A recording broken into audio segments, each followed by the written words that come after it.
Today I'll be teaching an elementary piece called Robot, and this is from the second book in the Music Tree series, Music Tree Part 1.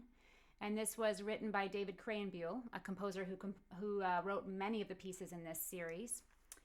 And what I'd like to do is show you how we can find the truth of the piece and how finding this helps our students to learn more quickly and to feel empowered to practice.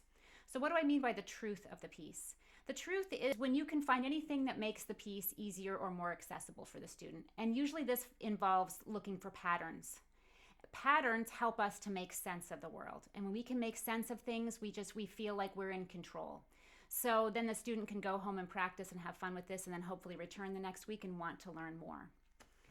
So let's take a look at the music for Robot. Here it is. So you can see that this piece is just made of quarter notes and dotted half notes. That's it. So a student should be familiar with those two types of notes as well as 3/4 time. They should also be familiar with seconds or steps and their finger numbers.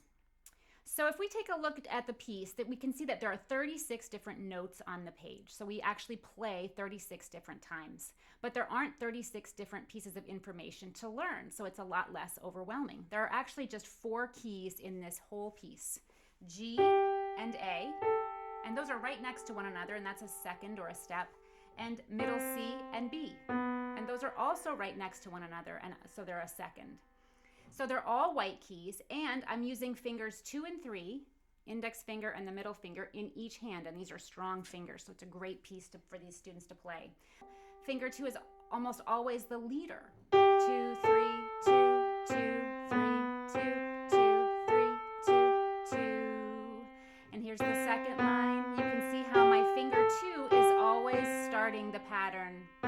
Here's the third line. 2, 3, 2, 2, 3, 2. And you can follow the words too if you like. And the one exception is here at the end. You can listen for it. Finger 3 right there, and then 2. That's the only time finger 3 is the leader. So I would have the students circle that finger 3 before they play so they're ready for that, and move finger 3 before 2 so they can feel the difference in their fingers. And so that's the finding the truth of the piece. This whole piece is 4 different keys, G, A, C, and B. They're seconds, and finger 2 is almost always the leader. And that's the truth of the piece. When a student has that information, they will feel so much more empowered to go home and practice and have a lot of fun with this piece. So now, if I was actually introducing the piece, we would talk about these things, and then I would play and sing because the words are a lot of fun too. So I'll just do that. While you're listening, you can either sing along or move fingers 2 and 3 back and forth, because this is a great activity and a great thing for your students to do as they are listening. That way they're really involved. So here's the piece.